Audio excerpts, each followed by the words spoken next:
Pai, Senhor, mais Deus abençoe a todos. E bem-vindos a mais um estudo bíblico.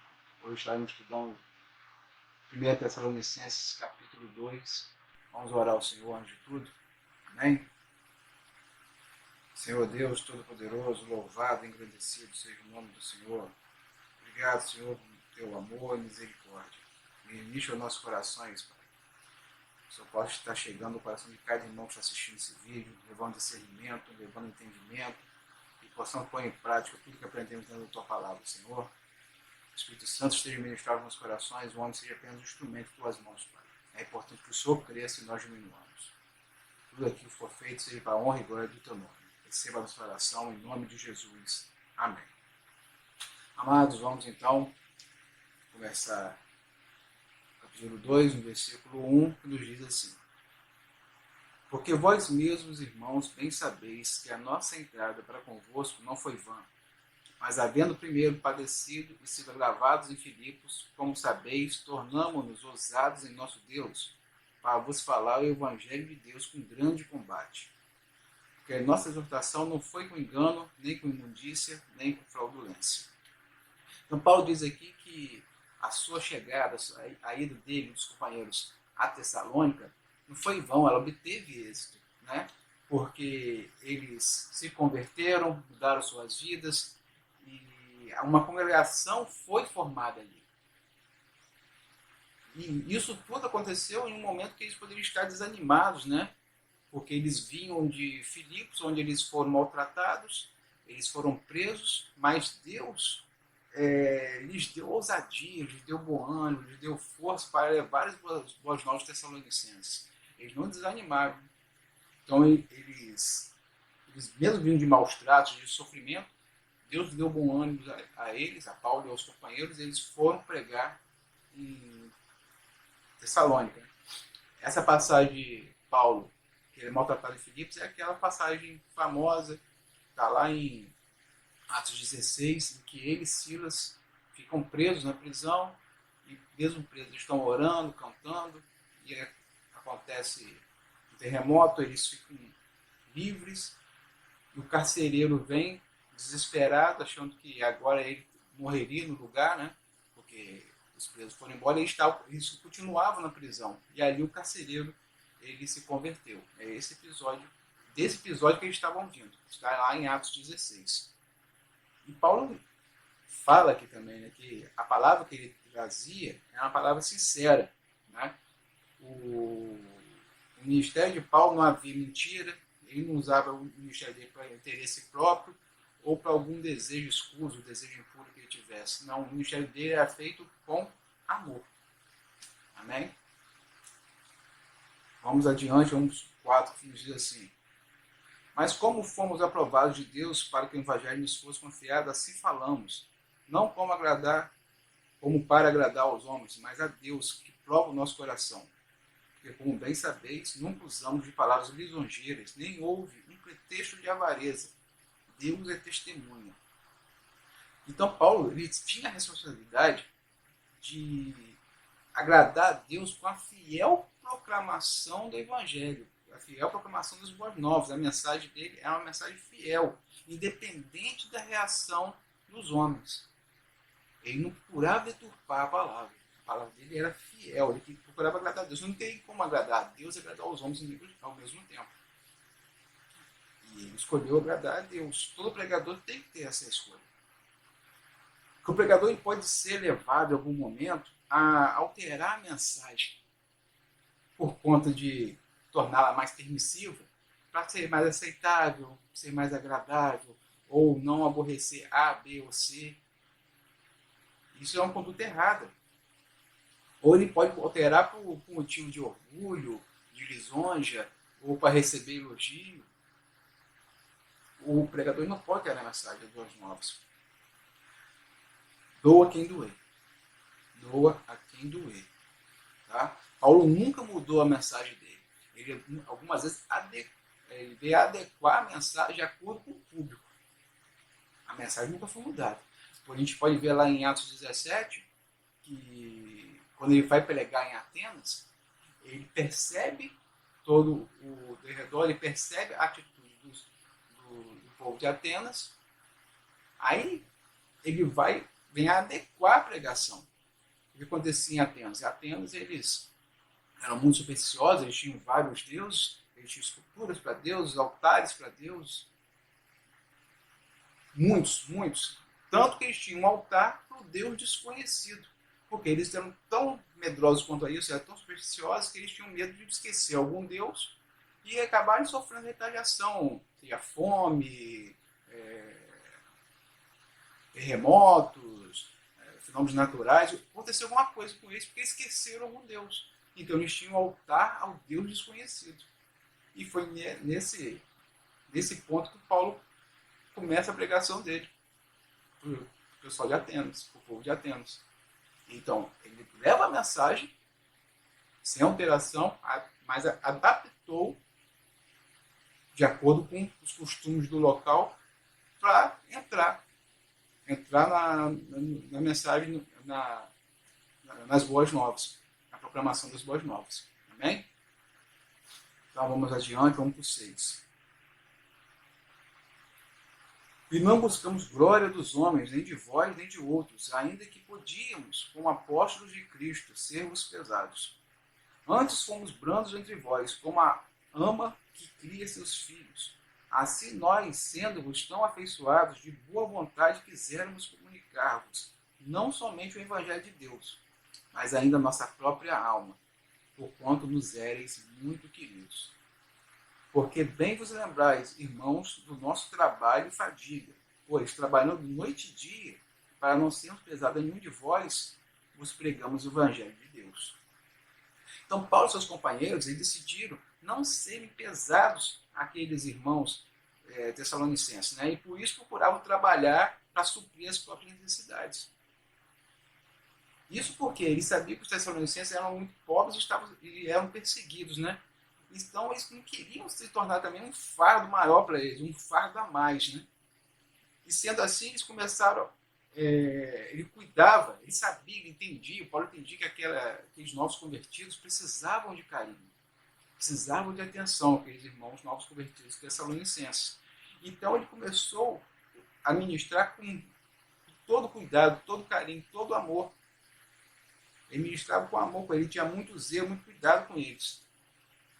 E não só a palavra, por assim dizer, mas tratando eles como uma mãe trata dos filhos, cuida dos filhos, derramando a alma deles, a alma dele por eles, se derramando por eles. Todo carinho, todo amor, toda ternura. É isso que Paulo está dizendo aqui. Embora seja justo o pregador receber o seu sustento dos irmãos, isso é algo justo, tá? Também é louvável quando ele abre mão disso, né? Quando é necessário. Aqui era necessário, a gente tinha essa necessidade. Quando é necessário, é louvável que ele faça isso, né? Aqui a gente vê que Paulo muito se esforçou. Paulo se esforçou demais aqui em Tessalônica. Aqui nós vemos que ele falava de fadiga, trabalhando dia e noite e se dedicando aos tessalonicenses. Ou seja, ele não parava, se dedicava, levava a palavra, cuidava deles. Daqui a pouco estava trabalhando dia e noite para poder estar suprindo as necessidades. E ele fazia tendas, né? Esse era o ofício do Paulo. Ou seja, ele se ocupou bastante, trabalhou muito, se esforçou muito. E vemos hoje em dia, muitas vezes, um pregador, para falar, para levar a mensagem a outra congregação, ele cobra um preço exorbitante. E se a igreja não tiver como pagar, ele não vai pregar lá. Ou seja, vai pregar só para congregações que tenham centenas de membros, milhares de membros. Só vai pregar para esse tipo de congregação. Uma congregação mais humilde, ele não vai pregar, porque ele não vai ter como arcar com o valor que ele pede. O verdadeiro ministro de Cristo, ele vai pregar o evangelho, quer receba donativos, ou quer ele tenha ele mesmo que arcar com as despesas dele. Tenho certeza disso. O verdadeiro ministro de Cristo tiver que arcar com as próprias despesas, ele não vai deixar de pregar o evangelho. Amém? Assim que Paulo procedia. Vamos adiante, vamos para o 10.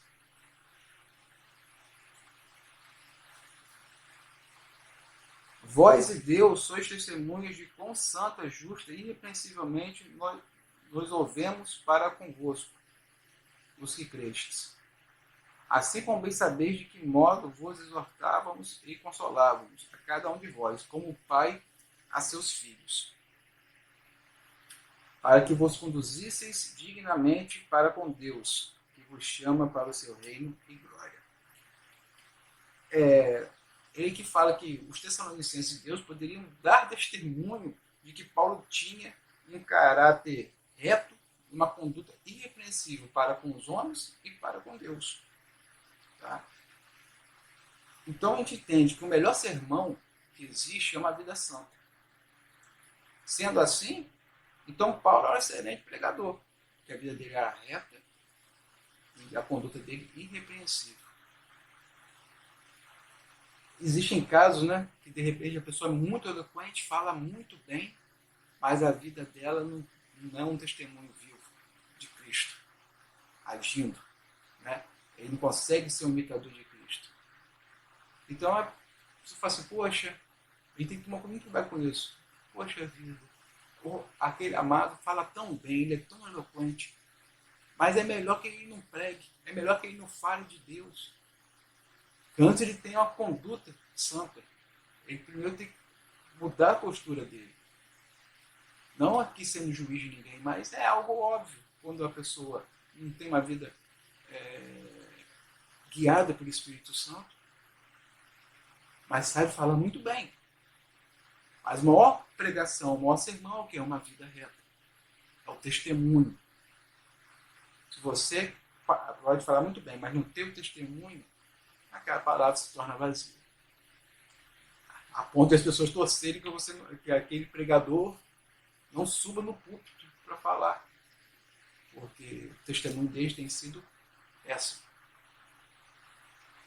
É melhor ele ter um testemunho maravilhoso, uma vida reta, do que ser tão eloquente. Porque, com certeza, sendo uma vida reta, Deus vai usar aquele varão, aquela varoa. E Paulo aqui, antes ele se comparou a uma mãe, né?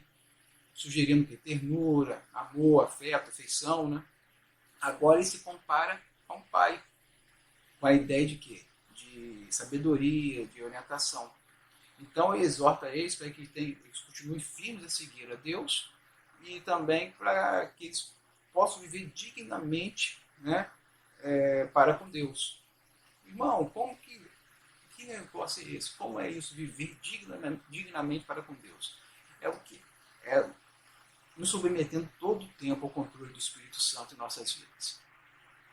E confessando e abandonando o pecado que há em nossas vidas. Constantemente. Constantemente confessar e abandonar o pecado que possa haver em nossas vidas. Que há em nossas vidas. Amém? Então vamos adiante. Vamos no versículo 13 agora. Pelo que também damos sem cessar graças a Deus, pois havendo recebido de nós a palavra da pregação de Deus, a recebestes não como palavra de homens, mas, segundo é na verdade, como palavra de Deus, a qual também opera em vós os que crestes. Porque vós, irmãos, havendo sido feitos imitadores das igrejas de Deus que na Judéia estão em Jesus Cristo, porquanto também padeceste de vossos próprios concidadãos o mesmo que os judeus lhes fizeram a eles. Então Paulo dá graças a Deus porque ele estava feliz pelos Tessalonicenses terem recebido a mensagem, as boas novas, a palavra, aceitaram a pregação como palavra de Deus, e não como palavra de homens. Eles aceitaram e viram que era a palavra de Deus. Aqui a gente vê a simplicidade e a humildade de Paulo e que ele realmente não buscava a glória para si. Que está feliz que receberam com a palavra de Deus. Porque muitas vezes, irmãos, isso aqui serve para a nossa reflexão, nós queremos que as pessoas creiam no Evangelho ao pregarmos, ao falarmos, no que dizemos. Queremos que as pessoas creiam no que nós estamos dizendo, pelo simples fato de que nós é que estamos dizendo. pelo fato de eu estar falando, eu quero que as pessoas creiam. Não. Eu quero que as pessoas creiam porque conseguem entender que aquilo é a palavra de Deus, não a palavra de homem.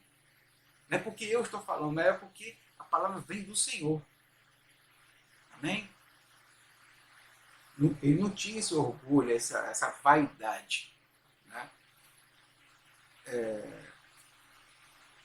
Temos que entender que importa é que Deus cresça e nós venhamos a diminuir cada vez mais. O que importa é que Deus cresça.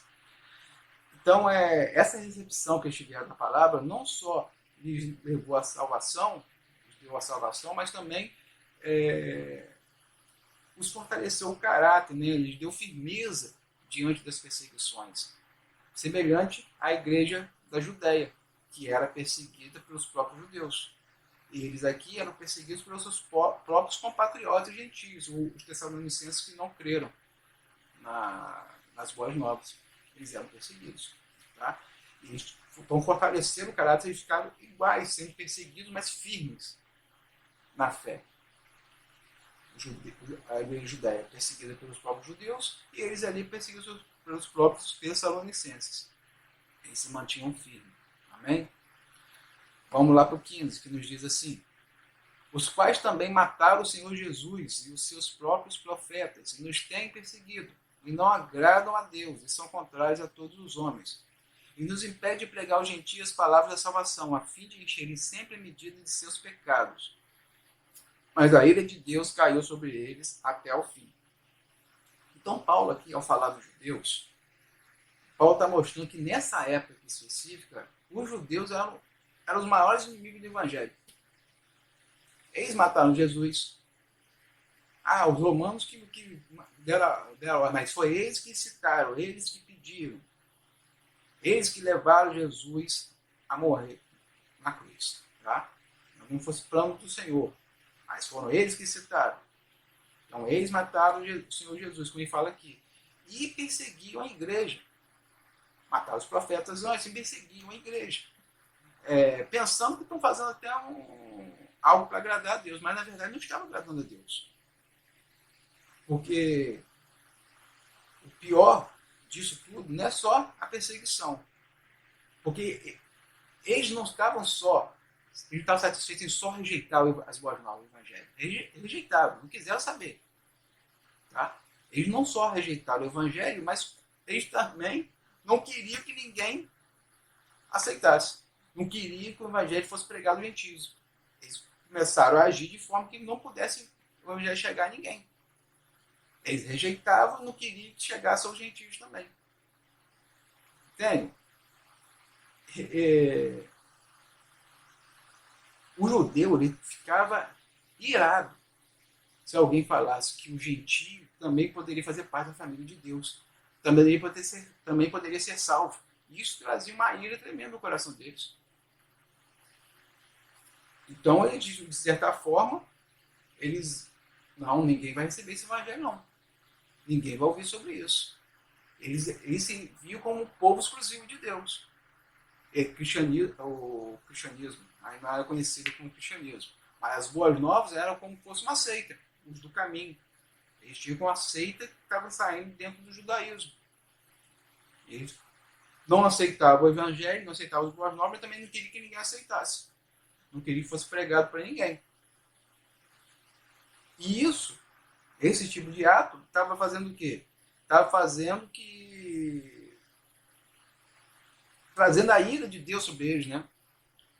Estava enchendo, como fala aqui, enchendo sempre a medida dos seus pecados. Estava enchendo a medida de pecados deles, a dose, o copo, vamos dizer assim, trazendo a ira de Deus sobre eles. Essa ira de Deus, a gente pode estar falando da justiça que virá, né? O julgamento que virá, a vinda de Jesus, ou pode ser também já falando do que aconteceu em Jerusalém, que ela foi destruída. Essa carta aqui de 1 Tessalonicenses, ela foi escrita em torno de 50 e 51 depois de Cristo. 20 anos depois, cerca de 20 anos depois, 70 depois de Cristo, Jerusalém é destruída.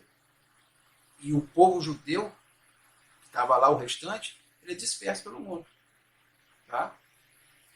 Então, essa ira pode estar falando da justiça vindoura, ou está falando dessa época que aconteceu em Jerusalém, que aconteceria 20 anos depois, ou as duas coisas.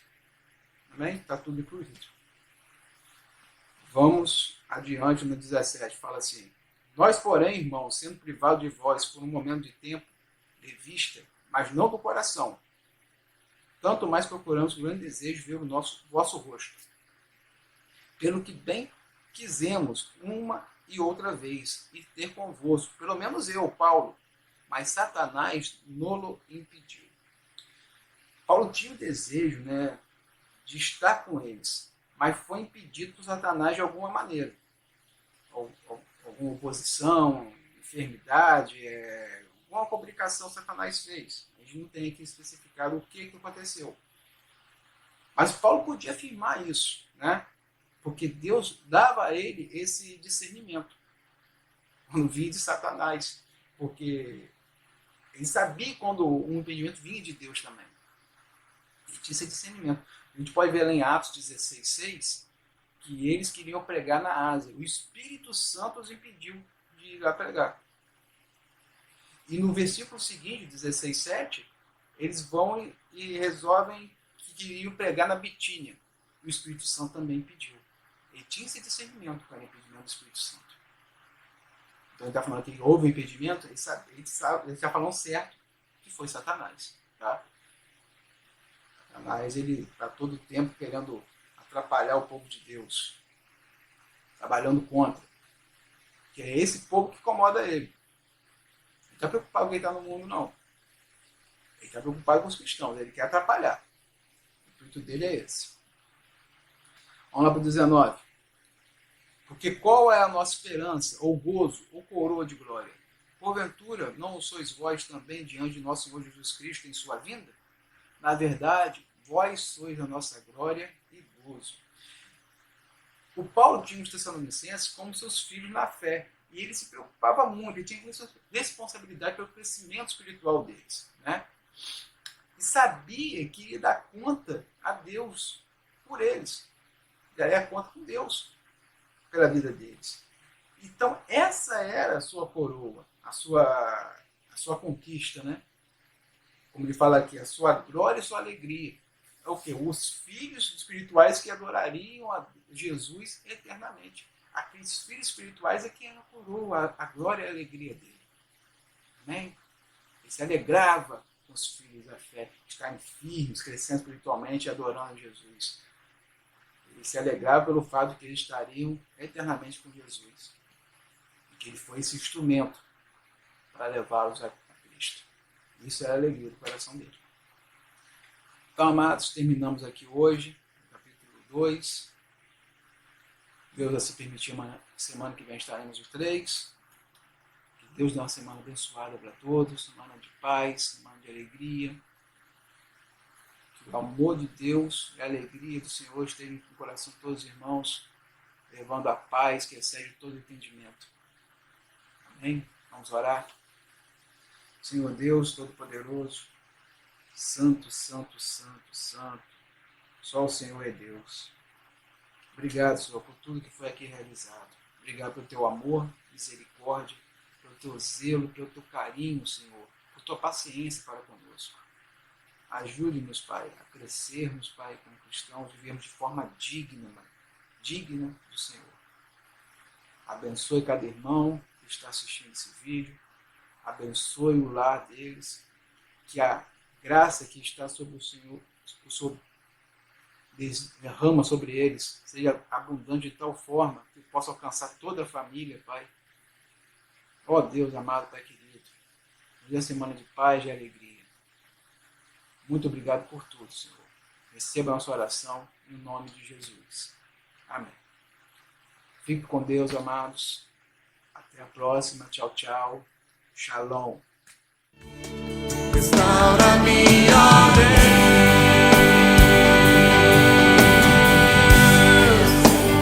dá-me seu coração,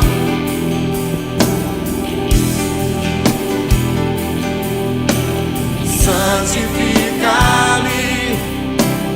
purifica-me, dá-me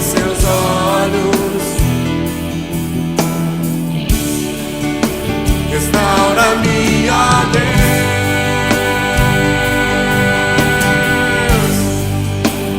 dá-me seu coração.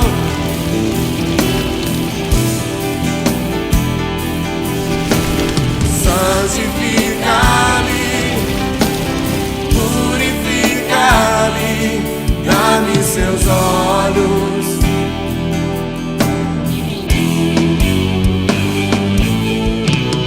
Leva-me aos lugares da sua comunhão, restaura o seu